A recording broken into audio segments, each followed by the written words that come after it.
You know, the youth, they're like the upcoming generation. They're the people who will actually change this world and make a difference.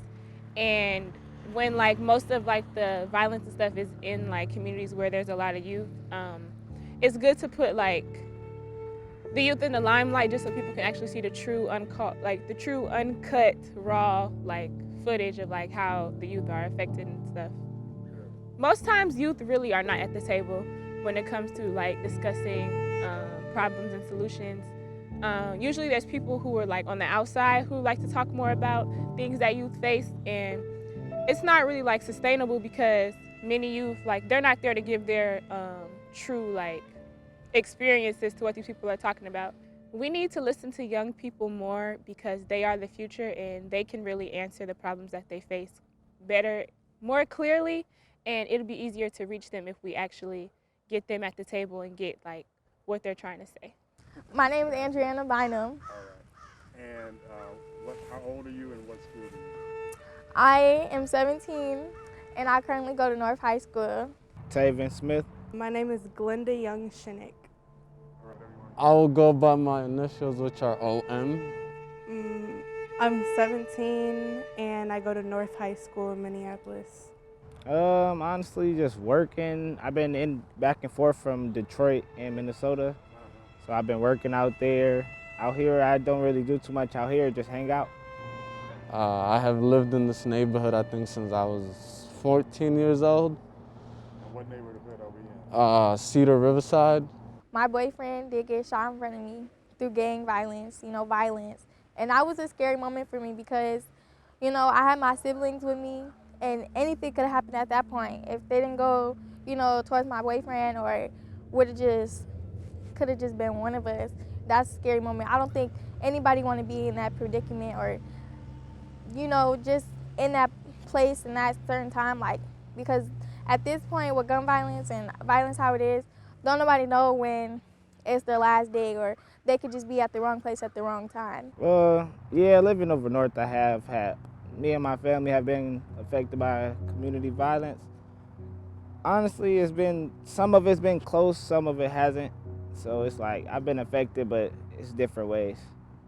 Oh yeah, man. I mean, firsthand, not that I was involved in, but like that I lost a lot of close people to it. And like, I'm pretty sure as everybody hears and knows, like, this neighborhood has a reputation for being, a little dangerous or whatever they say. I mean, to me, it's home and I don't really feel that, but the facts still, remain that people do die here, people do get shot here, people do, experience gang violence or like clique violence or whatever you want to call it, group violence where there's retaliations, there's shootings, Well, my brother, he's alive, he's doing okay, I believe. And then my boyfriend, he passed away. He passed away. Yeah, he passed away on October 8th. And that was only like 2 months after his 18th birthday. So it's kind of sucks. I've lost a couple friends the last couple years, a couple family members, just stuff like that to violence. Is it gun violence? Yeah. Well, I don't know exactly how, to deal with it. It's like, I'm trying, but it's really hard, every day, trying to move forward with just life. Most of the time, I just want to lay in bed all day and, not do anything. I don't know, what to do, but I know, it's not gonna help anything if I just do that. But I'm trying to move forward, trying to, at least get through the school year. But it's hard.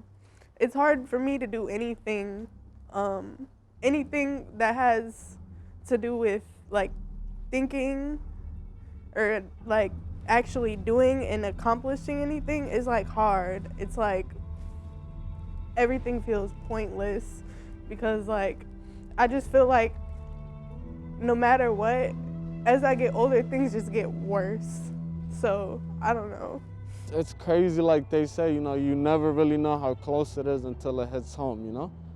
And once it hits home, it makes you look at life different, to be honest. Like, you start re-questioning everything. You start questioning what's possible, like, you know, how cheap your life is. Like, a bullet costs, what, like 50 cents to take your life, you know what I mean?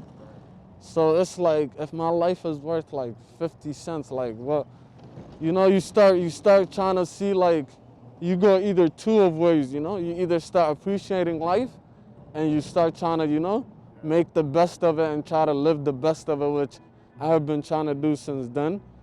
Or you go the other route where it's, you know, you go for anger and revenge and all of that, and then you get lost in the system, and then you just become either another dead person or another statistics in the books, you know? When they hanging around these people and they have guns, or, you know, just older people, like, you know, grown people, like maybe like 20, in their 20s or 30s, they see them based off doing that, selling drugs, you know, with guns, doing all this violent stuff.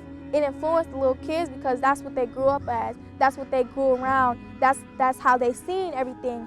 So, you know, they're gonna go based off, oh, this is what I gotta do, you know, to survive, or this is what I gotta do to make money, or do what I gotta do type stuff. Well, I know a lot of people who are in bad situations, and I don't really know what to say to them. I think we just need, like, as a community, to have more resources for people to get out of bad situations so that they can, and open them up to new opportunities so that they don't turn to doing things that hurt other people or get themselves hurt. And because there's not a lot you can tell somebody when they don't have anywhere to go, or when they don't have any type of support system, or they're just trying to survive. So there's not much you can tell somebody that they haven't already heard. I mean, honestly, death hurts everybody, I mean, different ways. But it's to the point where I done honestly got used to it. So it's like every time somebody passes away, it's like just hold your head high and just keep moving every day. Yeah, I mean, I never try to expect death, but when it does happen, it's like, it is what it is sometimes. One thing as a Somali person and as an immigrant to this country, you know, our parents didn't bring us here to continue on what they brought us away from, you know? Because this is the same thing that made us run away from our homes as well, violence and people dying. And we were brought here to have an opportunity to go try to make something out of yourself. So at the end of the day, think about it, like, if you end up going to jail or something, your homies might be like, oh, free my dog, all that shit. But only like your closest ones might put money in your books and stuff. Other than that, you're just gonna be remembered as a hood legend, like what? And your mama is out here crying, like what's the point of that? I believe that very much. I think a lot of people in the community have like different and like deep-rooted mental illness from like generations of this being passed on, just because like people normalize not getting any help, and it's like there's PTSD, and there's just people going through all types of different traumas, and they're just like, oh, like that's life, you know. It'd be like that sometimes, but it's like, it's only like that for us. I think that's one thing, honestly, that's made it a lot more, like, it's reoccurring more because there's nothing to do. So it's like everybody's going outside, everybody's just chilling in one spot, something's bound to happen. I shouldn't have to go out my way in my community to go somewhere to feel safe, because it's my community. This is where I stay, this is where I grew up. So I feel like I should go anywhere with any of my friends and feel safe because it's my community. Oh man, the number one thing, as sad as it is to say right now, I would do a rehab facility, man. Because the drug problem in this neighborhood right now, I think is bigger than the gang problem, to be honest, and not enough people talk about this, you know what I mean? Not enough people are concentrating on the actual fact that kids stopped killing each other and started killing themselves, you know what I mean? By taking this drug called fentanyl. And everybody in the country knows how big and how strong and you know how it's 50 times more potent than heroin, man. Like, that's no joke. We need to have these things like solved and try to help instead of trying to like punish people, because punishing isn't gonna do much, because people have already been punished all their life for existing. So it's like they have something going for them to, they're looking forward to something in life. But when you're just trying to survive, you're trying to, in that moment, be alive. Like, you're not worried about what's going on, you know. And you're not thinking about the future. Right? You're not thinking about the future. I feel like everybody at my age should be chasing their dreams. Be going to college, do something better. If you don't want to go to college, do something good for your life. Try to be productive with something. Try to make it out, because right now, it don't seem that kids are more involved in what they really should be. But I think I'm doing the best I can. So, yeah.